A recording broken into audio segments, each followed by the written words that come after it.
we start. You know, that's how it is. Yeah, for sure. No, that's a huge sign. Sound quality is good. Huge I like sign. I like the posters, by the way. I saw Superfly you got back there. Trying out another, studio look, another location, zeroing it in. But I do like the backdrop. It's dope. Yeah, it's nice. I like Prince up there, Feels like me. Yo, man, what's going on, everybody? I don't know. That seems. I don't know why I did that. That seemed. What's going on, everybody? Welcome to Unsportsmanlike Comics, ladies and gentlemen. My name is Jeff Webb. That's Coffee Black. Do you want to try it one more time? You kind of did your thing. I kind of did Jerry Seinfeld. Oh shit, man. It's not. I'm telling you, the app is racist, bro. It might be a setting. No, it ain't no setting, bro. It's cool. It's cool. Riverside. It's part of the system. Riverside. Y'all didn't factor in melanin. Y'all. We got AI. We got China talking about they building the stairway to heaven. These motherfuckers, the Arabs, they building an actual wall that people can live in. Riverside, y'all ain't factoring in melanin in your database. All right. I'm gonna look up y'all carbon footprint. I'm gonna shut y'all motherfuckers down, baby. That's cold blooded. I'm going against the man, dude. I'm going against the man. I get it. I mean, come on, man. I kind of had a fun moment today where I went up against the. It's Ebony and Ivory. Come on, man. I ain't that black. We work together in harmony. I'm a constantly. Smooth chocolate. You know what I'm saying? Yeah. Come on, depending man. on the lighting, yeah. Yeah, depending on the lighting. It's been There's some some good lighting today. It's some good lighting today. This is very caramel. You're looking very much caramel macchiato, not coffee black today. Yeah, right. You know what I'm saying? I put a little bit of brown sugar in it. You know what I'm saying? A little bit of cinnamon, a little bit of honey. Yeah. Pumpkin spice latte. Oh, man. Please. No, that's you when you're wearing the scarf. That's you when you're wearing the scarf. Oh yeah, no, I definitely look like a brother that will order a pumpkin spice latte when I put on the scarf. Or the ascot. That's right. I will do an ascot. Both are very stylish, out of though. A winter scarf. You know what I'm saying? Both are very stylish. Well, fan, what are we drinking on today? We are drinking. Oh, damn. Okay.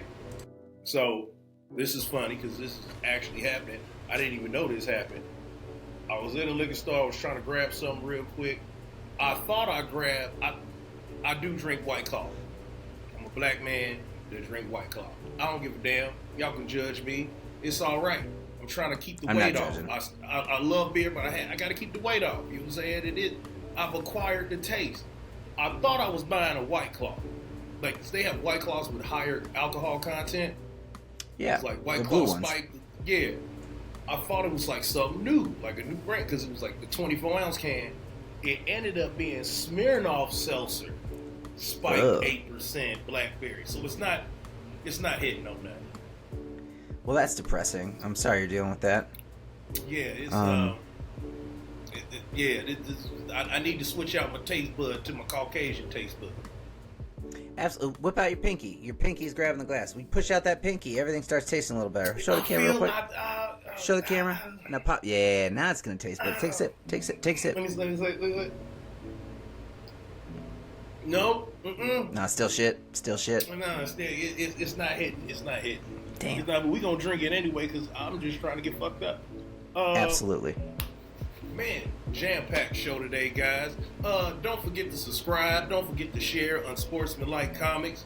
I'm your boy Coffee Black. That is Jeff Webb, a.k.a. JW. Oh, man, we got a jam-packed show for you guys today. First of all, it's just a lot. Like a whole lot. Like a whole lot in Hollywood, a whole lot in sports. Let's kick it off right now with the biggest bomb drop today. Jake Paul and Mike Tyson. Okay, look, I am all for celebrity showcases, right? I'm all for crazy shit. I am all for wild stuff. And the other thing I'm all the fuck for is Mike Tyson. You can give me Iron Mike 365 days in a row. He could sing, he could dance, he could act, he could box, he could run, he could. You want to bowl? You know what? You put Mike Tyson on the motherfucking PBA tour, through the roof, those viewings go. Here's my problem, though. Is Jake Paul? It's Jake Paul, right? Yeah, it's Jake Paul, yeah. Jake Paul kind of knows what he's doing, and he's, like, in shape. And I'm not saying, like, Mike Tyson's not in shape. I'm just saying, how old is he now? What are we at? Shit, I'm 40. Mike gotta be 57? 58? He is exactly 57 years old. Excellent. Yeah, he gotta Jake be Paul 57. Jake Paul is 27 years old. Look, man. And he's a cruiserweight. I'm gonna tell you something right now. And I do, like, people get on him. Like, I get it. Everybody saying fight somebody real. You know what I mean? Like, come on, bro. When you go fight somebody your age, you're a real professional, all that. I get all that. This is like, the Pauls have been doing, they are the first social media celebrities since they was kids. They've been doing these ringside antics. You know what I'm saying? Like, right. This is nothing but professional boxing with, like, a little bit of wrestling to it. You know what I'm saying? It's some antics here. This is showmanship, right? Like, they've carved out a lane. I love that. They've carved out a lane. They are very polarizing, right? People will watch to see if they get them knocked out. They getting their pay-per-views. It's about money. You know what I'm saying? They having a good time, but also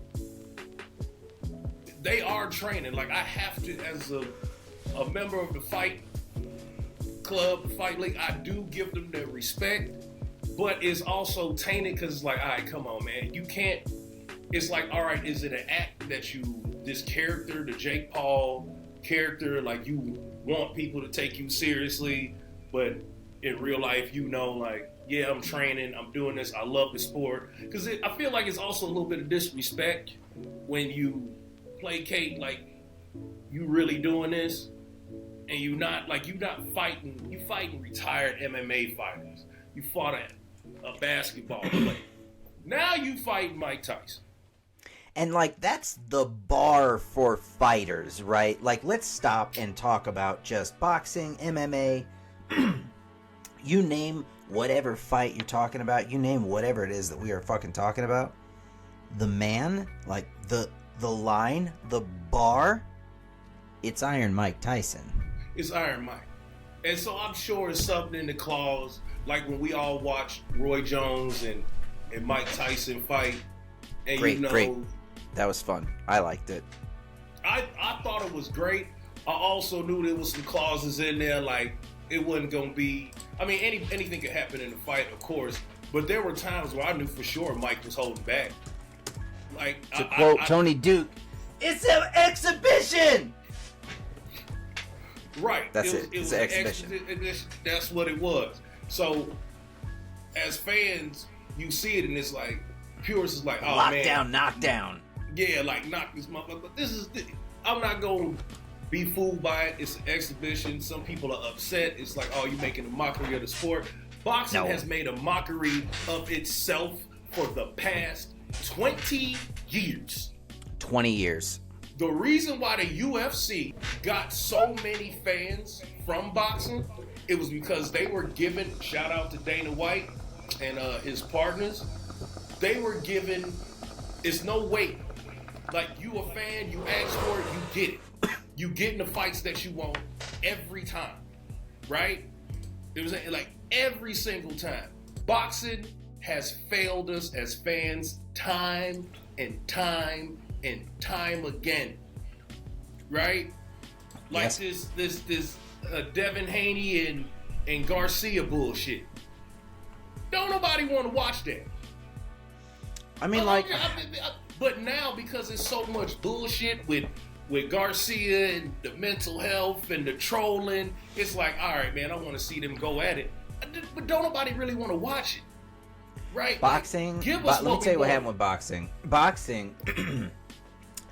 And you have to admit that Floyd Mayweather is one of the greatest to ever lace him up, right? You have to admit that. Look, man, Floyd a bad boy. I lost a lot of money on Floyd.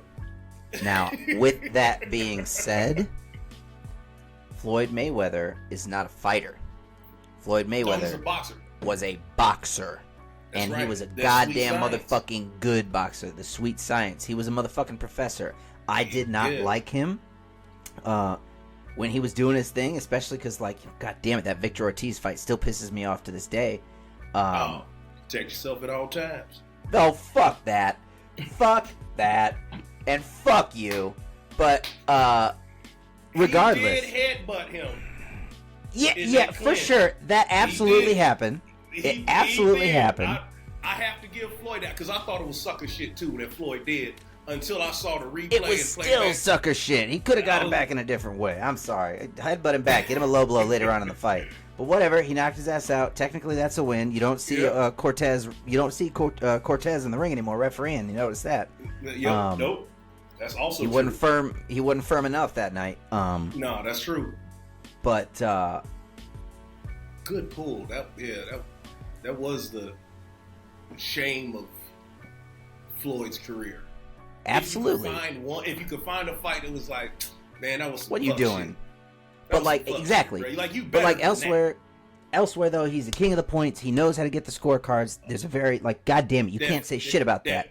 One of the best two. Come on, dude. But not a fighter. Mike Tyson is a fighter. He's the fighter. This motherfucker is the fighter. So you want to lace him up against a 57-year-old Mike Tyson? I'm not in shape, so I'm going to say no to that fight. I'll tell you this. I want to actually. I did a show. I've had 2 podcasts before this, but I remember I did a show dedicated to Mike Tyson. I'm gonna bring up this subject matter again because it's at the time he was really just starting hot boxing, right? And he was already doing the movies and doing his second act. Mike was doing his second act, right? And we know the 3 most famous Mikes: Michael Jordan, Michael Jackson, and Mike Tyson, right? Perennial elite. I was thinking today, and that was what I wanted to ask you. I can argue that Mike Tyson's second act is as profound as his first act as a fighter, like the rebirth of Tyson, like now, right? Like the philosopher. Like Mike is, first of all, Mike was high intelligence, right? Like to be able to stare yourself in a mirror, like, he wronged a lot of people, you know what I'm saying, when he was that other guy. And he's very apologetic. He's very humble about it. He doesn't shy away from it. He understands it. I don't think there's ever a time that I did not like Mike Tyson. I don't think there's ever a time I've seen Mike Tyson where he's not going to get the turnstiles. Like, people love him. And this soft, and I don't want to say soft because I don't want to disrespect him, but this gentler, like, loving care. He's always been charismatic. Even when he was the beast, it was like, yo, this motherfucker's crazy. And it was crazy not in an unbecoming way. It was a crazy, like, how the fuck is this possible? How is a human being this? Like, when he was telling who was that, Lennox Lewis, I want to eat your children. Mm-hmm. That one press conference. I want to eat your children. He said, I'd like to make your children orphans. He told that reporter, I'm gonna fuck you till you love me, faggot. Yo, like Mike was crazy. And then on the other side, you've got this dude that, like, he's a philosopher. Like, he shows his intelligence, right? Like, he's filled with advice and love and light. He's got all these experiences. Like, he's doing the stuff with the Mike Tyson Ranch. everybody loves his weed. His weed is fire. Like, if there was one celebrity where you knew like the weed was going, like everybody was like, oh man, is it gonna be hard hitting? Mike Tyson weed is the shit. All Mike Tyson products is the shit. You know what I'm saying? I like the little ear bites. They're really good. Hey, them ear bites is hitting. Watch this. Who had the better product? Mike Tyson ear bites or George Foreman grills? So that's a tough one for me. We don't have the technological advancement yet to do a poll. I don't think we're there yet. YouTube, y'all watch it. In the comment chat, vote. Who had the better product? George Foreman grills or Mike Tyson ear bites? Yo, them ear bites is fire, bro. Look, I love the ear bites, but here's my pushback on it. Once the George Foreman grill got the plates to be dishwashable, it was a game changer. You could game changer. Yeah, because you used to have that little shitty ass stick and scrape it down, and you have to wipe it down, but then you could detach the plates. Fam. Get out of here. Every college student had a George Foreman grill. I can argue in the next 10 years, because Mike Tyson product has not been out that long, but I can argue in the next 10 years because of the advancement in weed becoming legal, like in a lot of states. Yeah. It might, just about every college student might have had a piece of Mike Tyson ears. I'm serious. Here's the crazy thing. You're right. But do you agree? Okay. Do you, like, his second act is as equally impressive as his first act?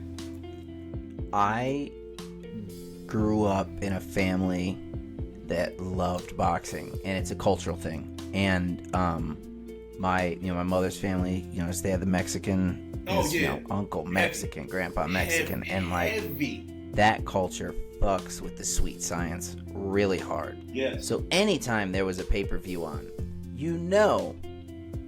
we absolutely had it on our cheater box because we sure as shit wasn't paying for the fucking pay-per-views. Let me tell you, like, we were absolutely using the cheater box. Y'all had a cheater box? Absolutely, Man, we had a cheater box. Know the white and brown had cheater boxes too. Absolutely, we got it from my dad. Is the thing. My dad was the one that got the cheater box. I mean, that was a crazy shit. Well, actually, the crazy fucked up part is here. I could give a shout out for this one. He got the cheater box from a little bar on Lake Street called Thumbs Up in Miller, Indiana, ladies and gentlemen. Yeah, so shout out. They still rocking. Thumbs Up. Yeah. Shout out to Thumbs Up in Miller Lake Street. You know what it My is. God. Yes, sir. So we got that cheater box, and I cannot tell you a single pay-per-view fight that we missed. And I distinctly remember every single Mike Tyson fight. I remember being glued as a young child to the TV, watching every single, because he was an athletic machine. There was something about him that you couldn't, like, what is that? Like, what are you doing? He's just, look at him. He's just, they called him Iron Mike because he looked like he was made out of motherfucking iron, okay? Now, that was great. That was his first act, right? Like, that was his first act. Yeah. Mike Tyson is a convicted rapist. All right? But here's the thing. The man served his time. The man got out of jail. I don't think that you should get a life sentence. I think that, like, that it's terrible. Like, he fucked up. That's a big deal. He fucked up. Like, to say all this awesome, wonderful shit about Mike Tyson and then to not mention the fact that he did that. Like, he did that. He served his time, did his shit, and now, like you said, it's just like, what a fucking turnaround. Like, he did all that shit. He went to jail. Like, he bit a motherfucker's ear off. Like, he had paraphernalia charges. None of that shit matters because look at him now. Like, he's someone that could be looked up to. Like, the guy's fucking amazing. The second act, like you said, the gentler, the more thoughtful, the more charitable. Like, his second act is, it's akin to, like, most people don't even fucking know that Snoop Dogg was on trial for murder. It's similar to that shit. Okay, right. Like, Snoop Dogg is a household name, right? Like, when I heard Mike Tyson say this, it's a clip that you guys can find on YouTube, but he talked about you can't be afraid of the fall. Fucking A. Because the rise from the fall, that is the most magnanimous thing, right? Like being on top. Yeah, once you on top, you got everybody gunning for you. You got to fight to stay up there. There is something to say to somebody that can hold that top spot, right? You come out, but to not know what it is to fall, like that fall back down the mountain, that's where you learn and you know who you truly are and what you're made of. You know what I'm saying? Like that's how you get courage under fire. Right. That's how you get your calluses. Yeah, you know what I mean? Like that's Mike Tyson. The vulnerability for me is what I resonate with. To be so vulnerable, to be so open. He never shies away from any topic. He doesn't shy away from talking about his past. He doesn't shy away from talking about anything. He's like, hey, if you talk about this, yes, I fucked up. Hopefully I've made amends. Like, that's just kind of the vibe that you get from Mike Tyson all the time. Like, and it's not like, he's cocky about it. Like, fuck you, I served my time. I did my shit. He's always like, I fucked up. Hopefully I've done enough to make amends. And it's always that level of like, man. And it takes, I think that just goes to show that, like, it takes a while for some people to grow up, and it takes a lot of shit for some people. Right. Like we all, I think everybody goes through shit. Mm-hmm. It's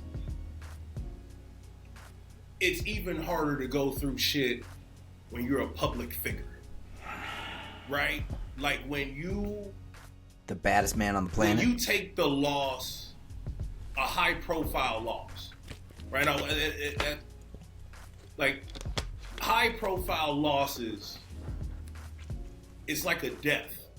And they're few and far in between. Like, they're not every fucking day. We're living in, like, cancel culture. People are getting canceled for left, right, and center. I'm talking, like, when you talk about fall from graces in this set, I'm talking Lance. I'm talking like Lance Armstrong. For the world to see. Absolutely. When the world is watching. Lance Armstrong, Oscar Pistorius shit. Yeah, like that shit. Because I was having this conversation earlier, and I was thinking about we were perhaps talking about it, bringing it up on the cast, and my brother that I was talking to, he asked me, he was like, "Would you attribute it to like a comic bombing on the highest stage?" I said, "Absolutely." Nick Swardson. I said, absolutely. Did you see what happened with Nick Swardson? Oh, yeah. That's Lance Armstrong, Oscar Pistorius, Nick Swardson. Like, when Chris Rock did the Netflix special, and it was broadcasted worldwide, and it was live. And we got friends that are not in the business, that are not in our culture, they not in the art. So the casual fan, it's hard to connect with them for them to understand, what they're witnessing, because we know what's happening behind the curtain. Sure. To do that on the highest stage, right?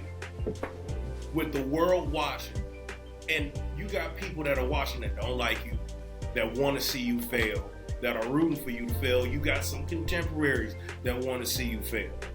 Yeah. If you succeed, it's like, oh, yeah, he was awesome. But that fall, that's all they want to talk about. The next 6 months, the next year, that's all they want to talk about. So to be able to fall flat everywhere you go, right? Like, as everybody go back to their normal life. But when you're out in public, every interview, when your face is out there, that's all they talking about is what happened. So now you got to get back up, climb back up that mountain, right, and deliver, right? And then you on the other side of it. Will that high-profile loss always be attached to you? Yes, because that's part of the game, though, right? Like, when you're the best, when you're the greatest or touted as the greatest, that's also part of it. You know what I'm saying? Some people want to see you lose. Some people want to see you fall. And if that happens to you, shit, that is tough. It's a death.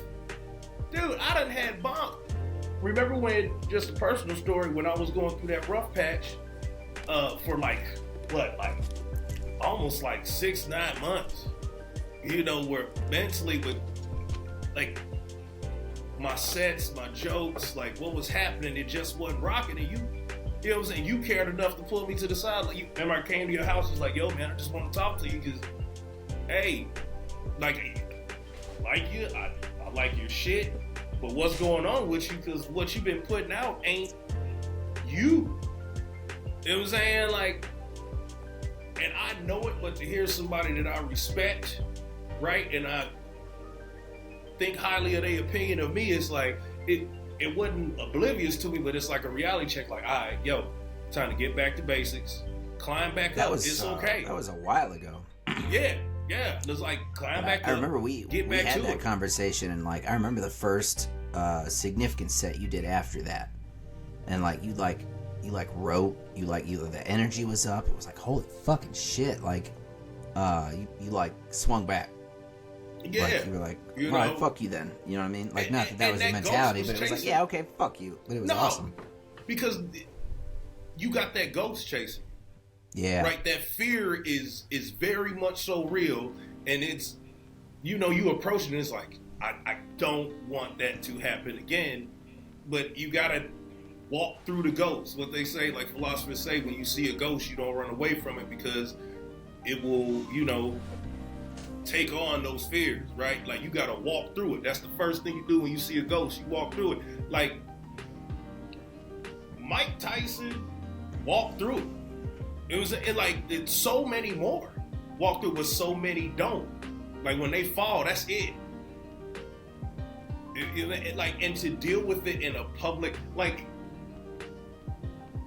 the stockbroker that loses everybody's money, like, he could run away and become something else, right? Without nobody knowing who he is. Like, he could move from New York to LA, right? And pick up another job and reconnect.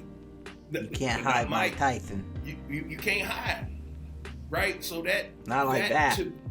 To me, that makes it that much more like phenomenal to be able to do that. Yeah, man. So shout out to Mike Tyson. I know it's a big money bag for him. I really don't want to see him and Jake Paul have an exhibition, but you know, it's also Mike Tyson. Like, I'm not gonna not watch it, and it's gonna be on Netflix.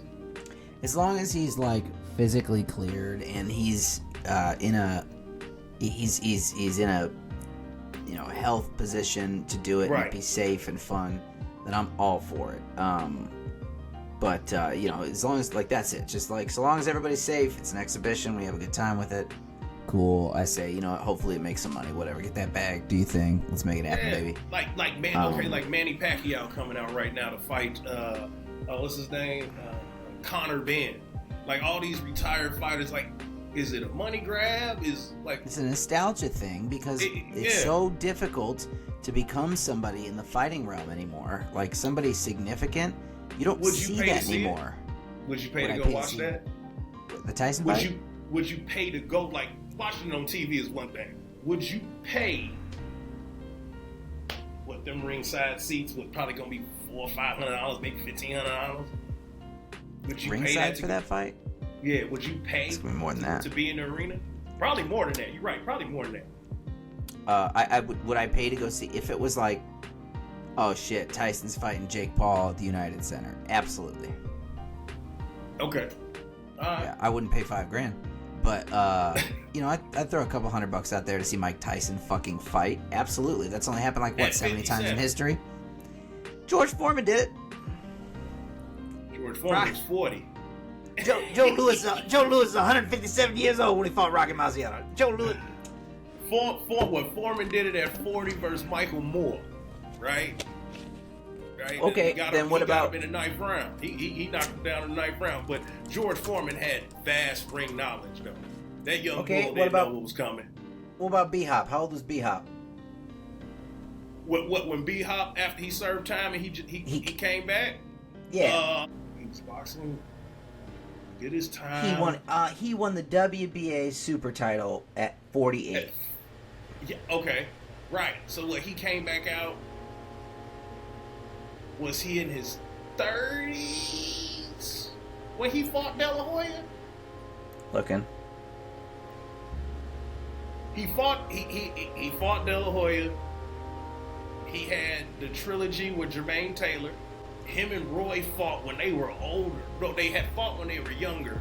They tried to do something when they was older. He fought Roy in 2010.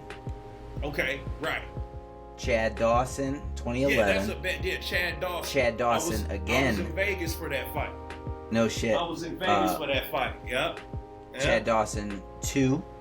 And then right now he just had a fight. The last fight he had was in 2016 at 51 years and 337 days. So for all intents and purposes, he was 52 years old. Yeah, and he was fighting for real. That wasn't no exhibition. No, he was going to town. Shout out to B-Hop. Another great fight. That was for the belt. And shout out to B-Hop. TKO in 8 though. Like he did his best. He doesn't usually get knocked out. Okay, moving along. It is Women's Month. National Women's Month. Oh shit. Who is your Mount Rushmore for female athletes? Lisa Leslie. Word! Yeah. Like first and foremost, Lisa Leslie. Billie Jean King. For sure. I'm extremely biased, obviously. But I'm gonna throw Lita on there.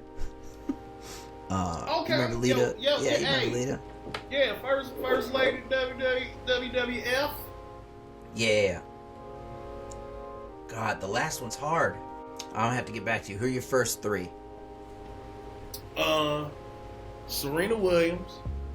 It's Serena Williams. That's the last one. It's Serena Williams. Allison Felix. Mm-hmm. Cheryl Swoops. I swear to God, if you don't put Nancy Kerrigan on that list. I was thinking about. I was. I couldn't put Nancy Kerrigan on the list, man. She ain't never take home the gold. But why? I got it. Simone Biles. Yeah, she's a fucking goat. Yeah, for sure. Gotta have a goat on there. It was either gonna be her or Dominique Dawes, but Dominique Dawes walked so Simone Biles could run. So yes, Simone Biles. She's a beast, bro. Like flat out, man. I mean, flat out. Listen, Billie Jean King, Navratilova.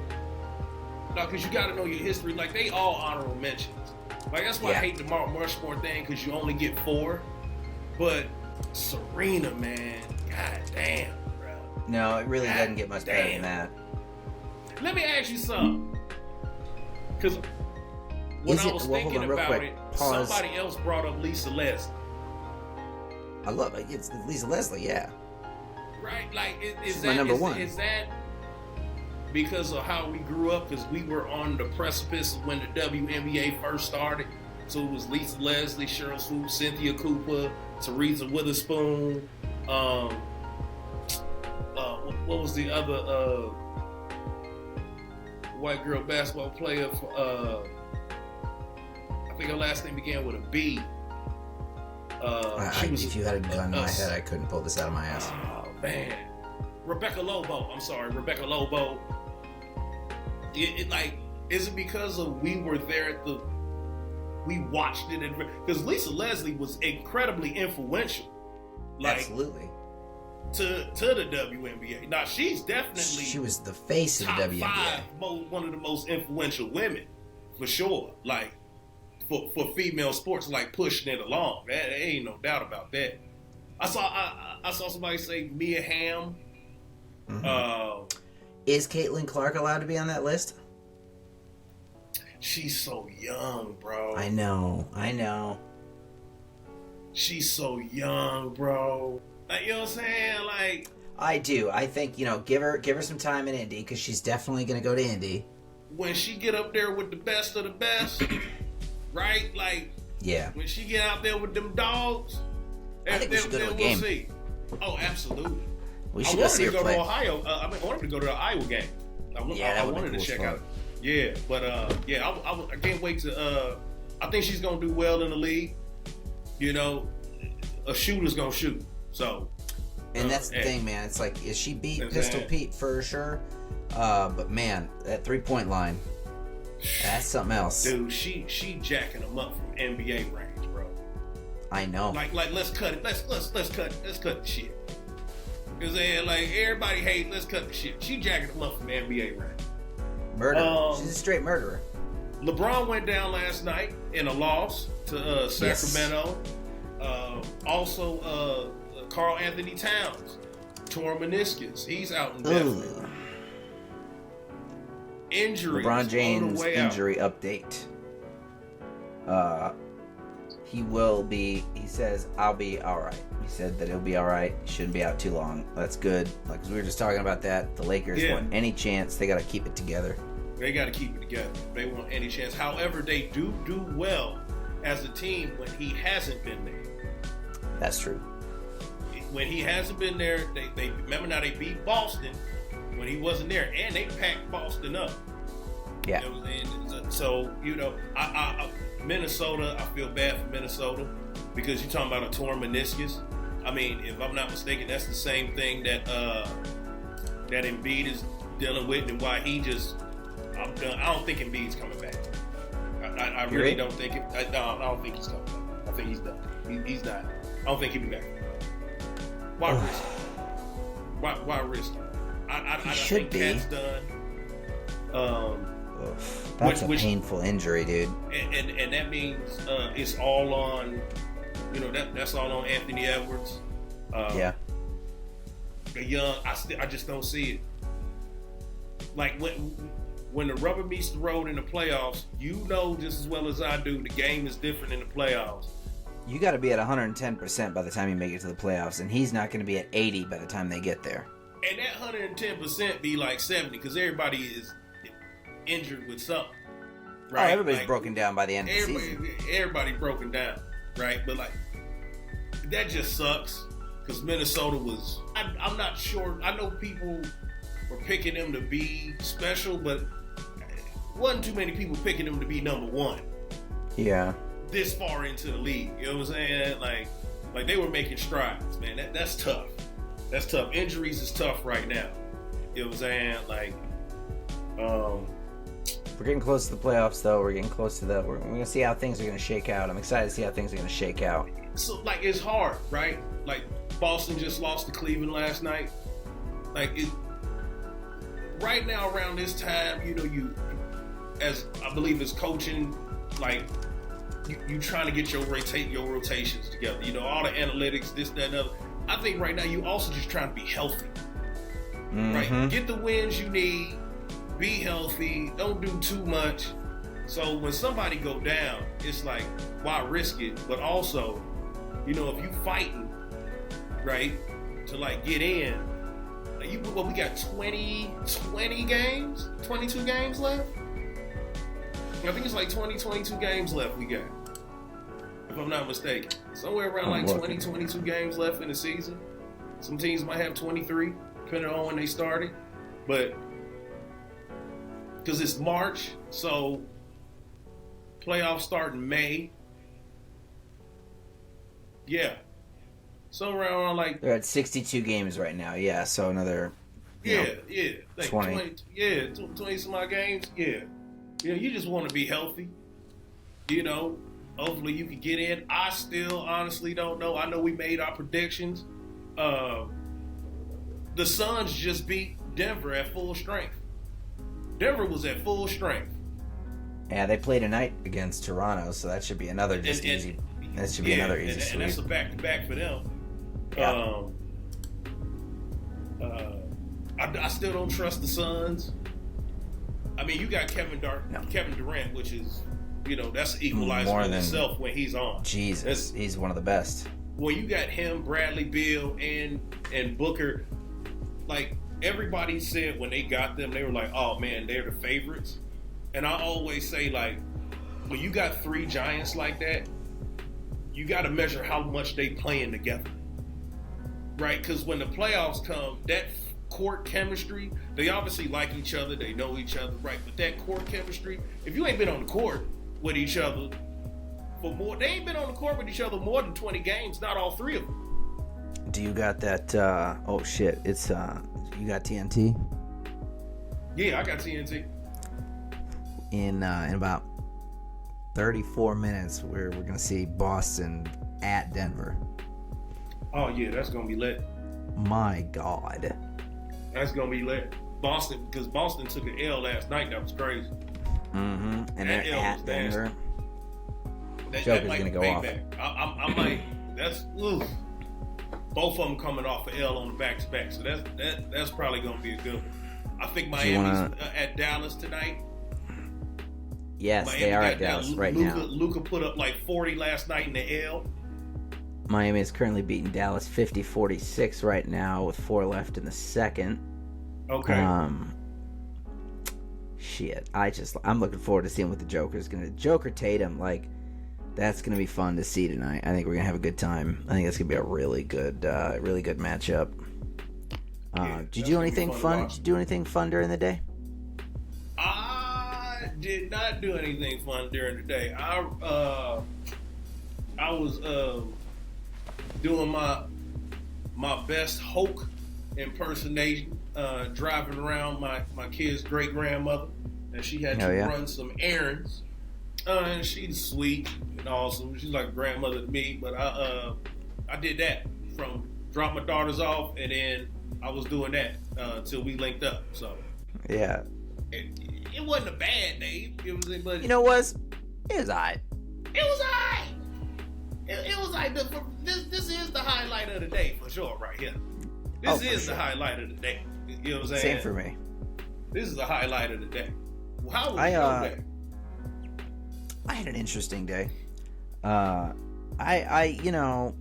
don't know if you knew this. There was a Nazi that was holding up a sign downtown Valpo, and so he was dressed in that full fucking Al-Qaeda outfit. So he had like the full fucking helmet, and like he had like a gun, and like a tactical mask and shit. Just dressed like a bitch, right? Just dressed like a bitch. Like an actual Nazi?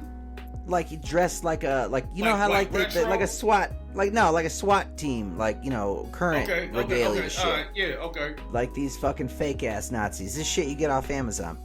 And so he's holding the sign. It had a swastika on it and a bunch of like fucking Nazi shit, and it said "Keep the region white." And that really, I don't know. It just I don't like Nazis. That's kind of like. There's a couple character traits that you can attribute to me, I think. I don't think anybody would disagree with you. Yeah. Besides Nazis. There's a couple character traits that I hold near and dear to my heart that define myself, and one of them is that I fucking hate Nazis. So, got some bad personal news this morning, so I decided to break out the happy, and I wanted to do something that made me truly, truly happy inside. So I went to the Dollar General, I bought a can of spray paint, I bought a big-ass poster board, and I wrote, "Fuck Nazis" on it. And I went and stood right outside that courthouse where that Nazi stood a couple days ago. And I was just I'm just ripped. I'm ripped as fuck. Just holding the sign out there, having a good time. Oh, so he wasn't out there today? No, it was just me out there today. Oh. It was just me out there walking, hey, y'all fuck Nazis. You was like dude with the sign? Yeah. Yeah, I was dude with the sign. Did you do it like Bruce Willis in Bad Boys? I mean, not Bad Boys, in Lethal Weapon. Die Hard 3. Die Hard 3. Did you hold it on your chest, or did you have it on over your head like dude with his chest? I did straight Bruce Willis most of the time, and I was holding it, and we're having a good time. And I'm just walking, and like most people were pretty cool. A lot of people honking their horns. They're like, yeah, fuck Nazis. I agree with you.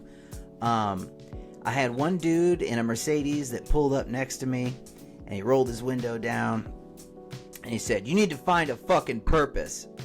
And without skipping a beat, I said, "Sir, my purpose is holding this sign and fucking your mother." And he said, "Fuck you," and drove away. But somebody had a video of that, because at that point there had been a couple people around. And I'm sitting there, and I'm holding my sign, having a good time, and I hear, "Jeff Webb!" And I was like, what the fuck? And I look up, and there's an afro across the street. I'm like, what the fuck? And it is Brandon King. Shout out to Brandon King, ladies and gentlemen. B King was on the block. B King was on the block. Yo, shout out to B King, one of our comedic brothers. Out. Love him. So he ran across the street. He's like, what the fuck you doing? I'm like, just holding this sign. He's just laughing his ass off. He's like, this is why I fucking love you. Like, why would you do this shit? I was like, I had a half hour. Yo, man, that's crazy as hell, bro. So let me see here. Hold up. Let's just bring it full circle. You ain't got no picture? You got a picture to show the people? Come on, man. So wait a minute. So did that make waves and out there that this guy was out there with that sign? The police, he was out there with a gun. Police didn't mess with him at all. Man, why y'all got carte blanche, man? Y'all just had y'all guns out in public, man. I saw that shit in Portage one time. These motherfuckers was on a corner with a Burger King and a CVS, and they was just out there like there was some Trumpers. They was out there, you know what I'm saying, honk for Trump, and they had the M16s out, police just rolling by, not saying, I wish me and my homeboys would go out there with some bullshit like that. I'm not trying to make it a black and white issue. I hate it. But it kind of is. Right. You know what I'm saying? Like, that ain't happening with us. That's not happening with us, bro. Like, I'm sorry. I don't like talking about guns because I'm very much so like, if you have the upper hand, why the fuck would you talk about it? But like, I myself have a firearm. I do as well. Now I will say, I think that we should probably have some gun control laws instead of just being the Wild West. And I have said from day one, you know how to get gun control laws? You make sure that every single black person in your town has a motherfucking gun. Because you do that, every single person trying to take them away. Absolutely. I think you know what, it's funny. I think I heard D.L. Hewley say that, like, you want gun control. It might have been D.L. I believe it was a comic that said, you want to get gun control in the States, every black person get a gun and watch gun reform and gun control come in. Like, perfect example. Crazy you bring this up. Personal story. Yesterday, around my daughter gets out of school around like 2:20. School releases. I pick her up.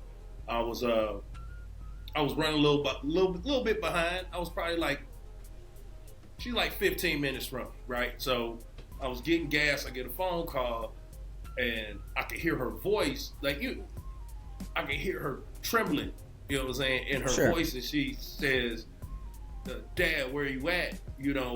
A guy walked in school at the end of school being released. There was a guy that walked in with an assault rifle, right? Like, at the end of the school, kids was being released. He came through the front door with an assault rifle. I guess none of the kids ran. They were kind of shocked in fear. And he walked by them. So I don't know if he was going to somebody, but they do have actual uniformed police officers that patrol the school. About 4 of them.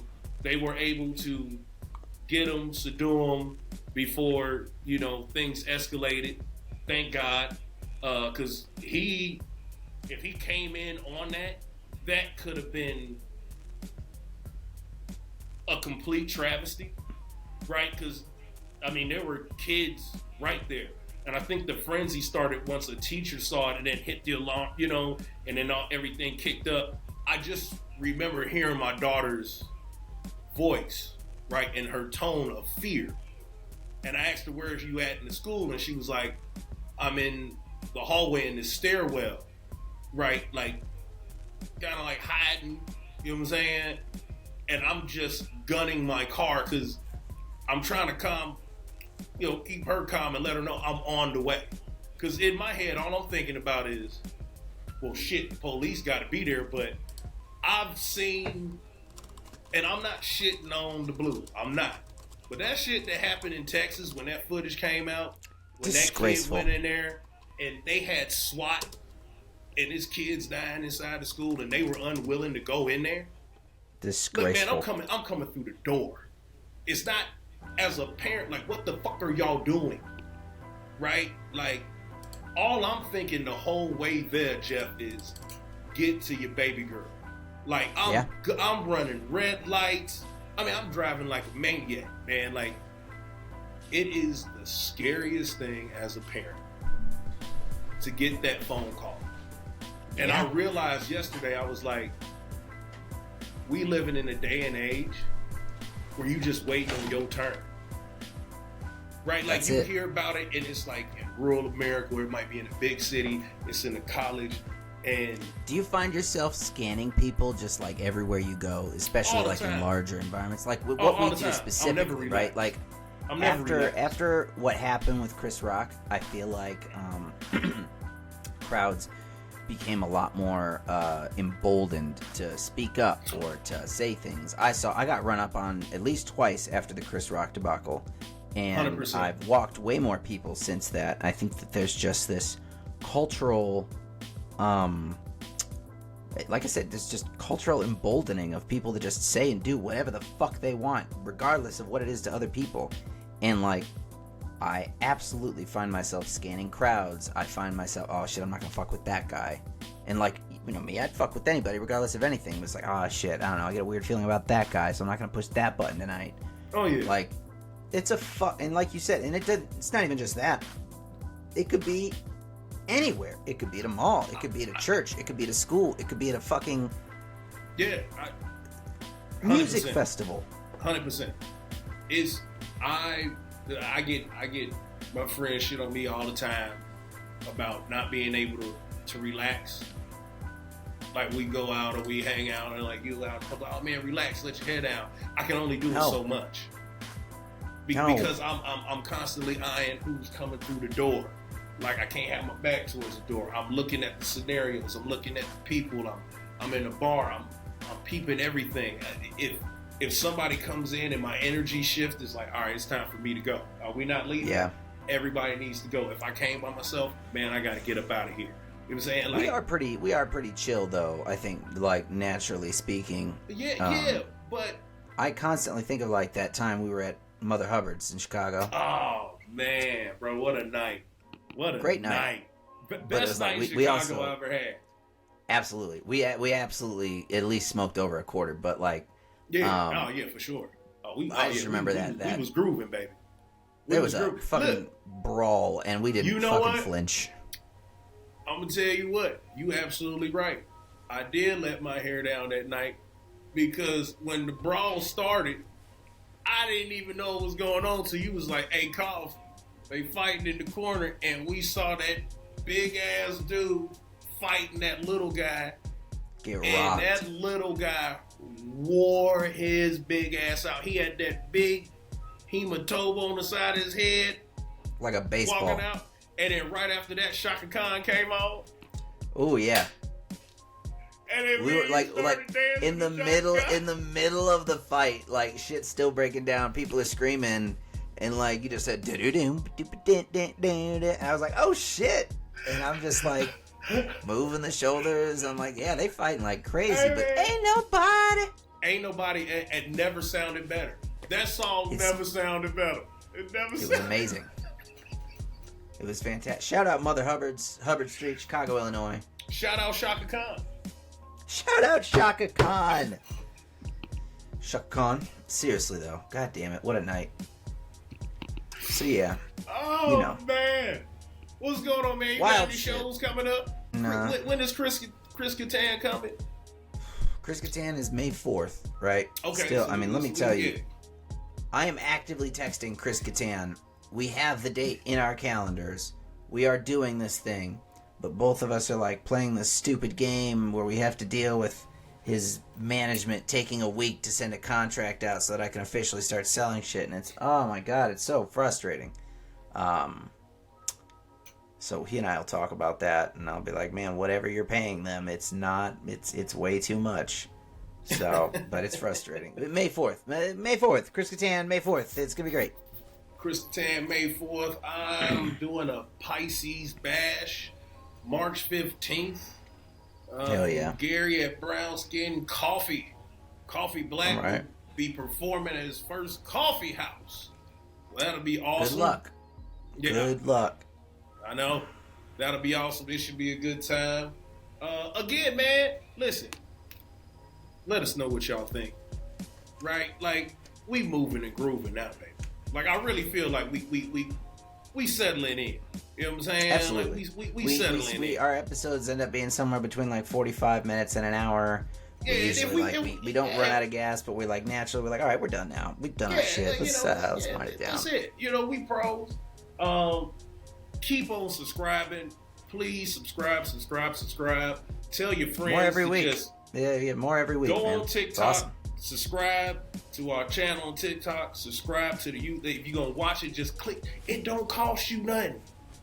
Give us a thumbs up and then hit the subscribe button. You know what I'm saying? When next time you out to eat with your family, just, hey, everybody, get on Unsportsmanlike Comics. We like these dudes. Hit the subscribe button. You know what I'm saying? View, share. We got more shit coming. It's going to be a great weekend this weekend. It's the end of the season, the college basketball conference tournament starting. We got Duke, North Carolina Saturday night. I'm pubbing it because I'm a huge North Carolina fan, and I believe personally, besides Boston Yankees, it is the best rivalry in sports. To me, that's just me. It's a good rivalry. It's in college basketball. Rivalry. You're gonna be hard pressed to find better outside of Purdue IU. It's such a homer.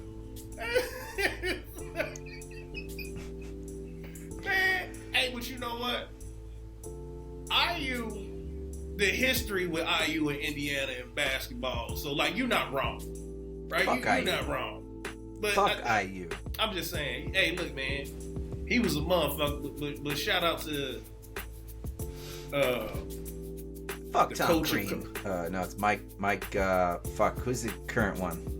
Fuck Tom Crean though. Let's get that straight. No, man. Tom was all right, man. That was D Wade coach, man. Tom was all right. Mike Woodson. Oh, Mike Woodson is the coach now. Yes, Mike motherfucking Woodson. What's my man that was choking kids up and shit? Phil Knight. Yeah. Bobby it's Knight. A terrible program. Not Phil Knight. Hey, if Phil Knight from Nike was choking kids up, he's a billionaire. He can do whatever the fuck he wants. Hey, I'm still probably buying Nikes. I ain't gonna. Absolutely. I'm all for Phil Knight's second act if he chokes kids. Throw some blood splatter on the shoes, call them the chokers, make some money off it, make it great. Sell them for like $400. I'm not saying I wouldn't go whoop his ass, but I'm probably still gonna cop them LeBrons and Jordans the next week. I am not whooping his ass. I'm going, hey there, buddy. Give me just a little bit of money. Oh yeah, I guess I could sue him before I whooped his ass. Yeah. Sue him and then make the ass whooping part of the litigation. Okay, all right, yeah. Scratch that. I'm gonna get paid, and then I'm gonna whoop his ass. Yeah. Right, and then I'm still gonna take some of that money and buy some Nikes next week. On God. Hell yeah. Final thoughts? Man, that's it. That's all I got, man. That's all I got. Oh man. My final thoughts. Shout out B King. Shout out Shaka Khan. Shout out Mike Tyson. Oh yeah, for sure. Shout out. Did we miss anybody? Shout out. Black Skin Coffee. Shout out. Chris Kattan. Shout out Chris Kattan. Shout out. Our peeps. That's been supporting and loving us, is liking us. Down in San Antonio, in New York, shout in out LA. San motherfucking Tonio. Shout out, man. Listen, if y'all come through and let us know where y'all from, we shouting y'all out. A lot of podcasts, they don't do that. We doing that. We want to be intimate with our Even fans. if you are from Normal, Illinois, we'll do it. Listen, come on, man. Fuck Normal, Illinois. We'll do Mississippi, we gonna shout you out. And it ain't no state worse than Mississippi. Sorry. You're not wrong. Sorry. I've been there enough to know. Okay? All right, but folks. we gonna still shout you out. We love you. Fuck Nazis.